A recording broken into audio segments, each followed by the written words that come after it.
before we even get started on this one, Q code, it's already there. You can download the app right now. I already have it because I've done other videos for the same company, Owltron. So this is a Smart Cam R1 and it does up to 2K video. 2K.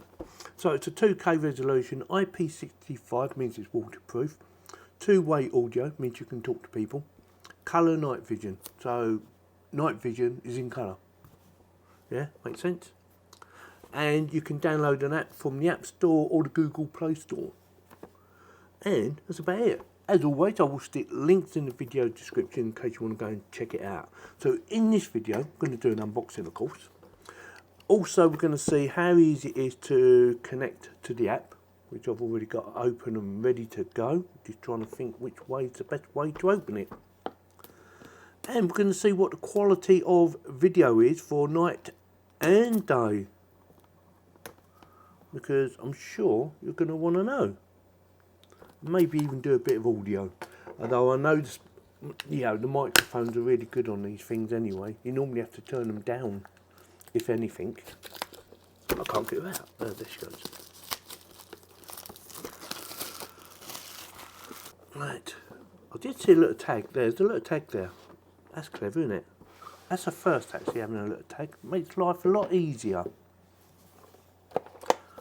So we have some sort of instructions in a nice little envelope type thing. Yeah, instruction manual, a stay tuned Owltron official blah blah blahs. Move out the way. The camera itself, oh hang on, let's get her out. It's a little bit weird, this one.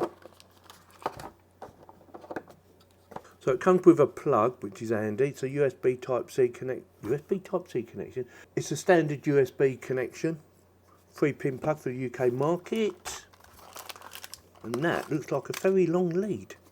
I'm not actually what I'm going to do, right, I'm not going to actually attach it to any walls or anything like that, because I've got enough cameras around the house. I don't need any more, but we will set her up. So it comes with some raw plugs and some screws for fixing it to a wall.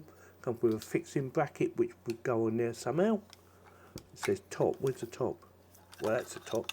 So that would go in there like that, and then you would have to turn it to lock it in place. Let's have a quick look. So it's got a little cover on it. Let's take that off. That is adjustable bracket there for different angles of the dangles. I'm not sure how you tighten that up. Oh, you just turn that. I just sussed it. Yeah, can feel it. Oh, and that will come undone as well. Okay, very good. Yeah. Speaker, that must go on the bottom so the water doesn't get inside. Reset button. Now, where's the memory card going? Does it go in there? It does. So reset button is the little tiny one. See that? And then your memory card will go in there. I will put a memory card in there just to test it. I'm not sure what size it takes, but I will test it. And we will also check to see how long the cable is. Now what I'm going to do, and this will be another first, I'm not going to read the instructions. I'm just going to plug her in once I've measured the cable. I'm going to plug her in and try and connect it to the software straight away. Give me a second while I measure up the cable. How long do you think the cable is? It's nearly 3 meters long. That's probably the longest cable I've measured so far. Yeah, just under 3 meters. Quite long, isn't it? Yeah. Right, let me plug it into a power source. I'm not going to actually use the plug. I know you should do. You should always use the plug that comes with it. But I'm just going to plug it into one of my other USB connections. It should be fine. We'll soon find out. Right, it's plugged in. There's a light on now. Just notice it. There you go. See that? I'm going to leave it like that. Software. Right, plus. Add device. Or you could have done it on there. There it is. Cam R1. Confirm that it's indicating is. Click on next. We're going to connect it to this. I need to add my my password. Give me a second. It might not work because it did say you need to switch over to 2.4, but we'll try it out anyway. Right, it doesn't work with dual band Wi-Fi turned on, or it won't connect anyway. You can turn it on afterwards. I'm pretty sure that's what you can do afterwards once you've connected it. So we're going to do it again. So click on that, confirm it, put your password in, which I'm going to do offline. Right, once you put your password in, you need to scan that Q code onto the camera, like so. And you get a little prompt.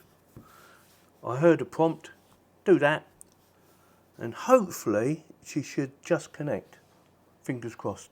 There she goes, straight in there. Easy peasy lemon squeezy, once you know how. So yeah, done. Test. What we're doing. You can turn on the app, automatically start via settings, permission, blah blah blah. Battery usage, blah blah blah, done. Let's get on with it.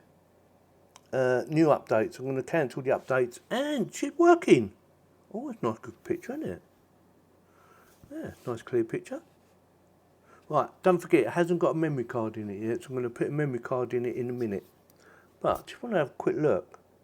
What do you think? See that? Quality alright? That's pretty good. My hand. That's easy. Yeah, but you must have 2.4 on and not 5 gigahertz Wi-Fi. Right, I'm going to turn my 5 gigahertz Wi-Fi back on, so I've got dual band. And it should still work. We'll find out in a second. Right, is that still working? Yep, I'm going to shut that down just to make sure. Get rid of that. Go back in here. Turn it on again. There is an update for it. Motion detection. Well, yeah, I'm moving it about. Oh, it's done a bit of recording. Oh, okay. Clever. Let's go to the actual camera itself. I'll update it later. Back on dual Wi-Fi, and yeah, it seems to be working fine, no issues. Got a little light there. I do believe somewhere in the software you can actually turn them lights off if you don't want the lights on. I prefer them off myself, but it's up to you. So what I'm going to do now, I'm going to have a little play about it so I know exactly what I'm doing, and we are going to be testing the night and day, and I will stick a memory card in it as well. It's actually been a few weeks since I started this review, and I thought, I know what I'll do. I'll show you some footage now, and then we can talk about some of the features of this product and what I like, and if there's anything I dislike. So I've done some daylight footage, I've done some photography for nighttime, as you can see, and that come out nice and clear. I also done some video footage of nighttime in black and white, and also in colour, because I thought you're going to want to see what the difference is between daylight or black and white and colour, and voila, works perfectly. Let's get back to the actual camera and the software, because I want to go through a couple of features you might think, well, how do I get that bit? So I'm going to quickly show you in a second.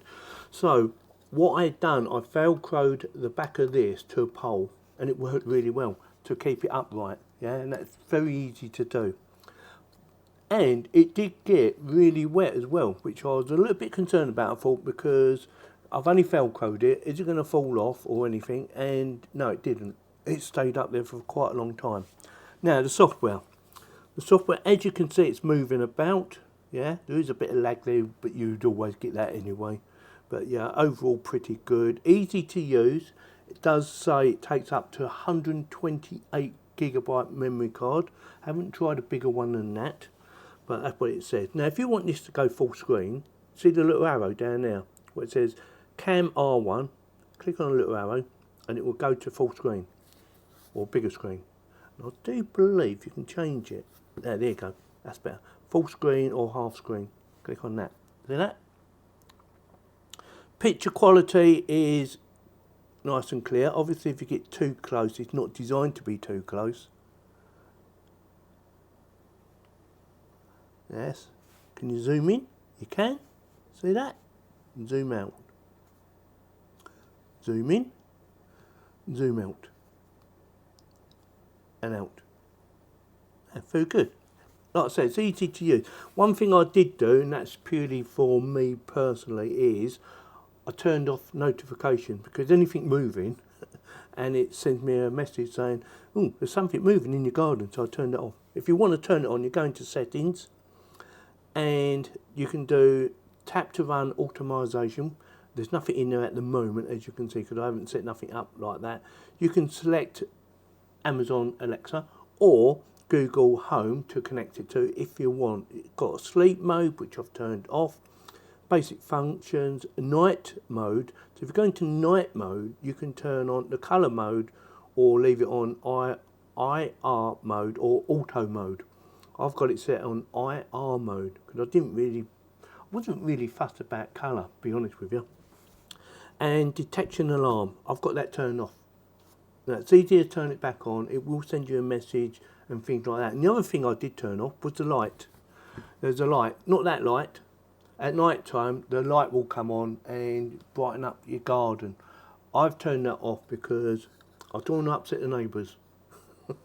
Because you could easily upset the neighbours if you've got a bright light beaming down the bottom of your garden, if you've got neighbours over the back, which I have. And I don't need the light on anyway. So with that, if you're looking for an outdoor security camera, this might be the one for you. It's a fixed camera. That means you can't move it on the software or anything like that. But you can change the angle of the dangle, if that makes sense. Yeah? So with that, as always, I will stick links in the video description in case you want to go and check it out. And if you like my videos, let me know in the comments, and also let me know by subscribing and following or whatever you want to do. And don't forget to click on the bell to get notified. Thanks very much for watching.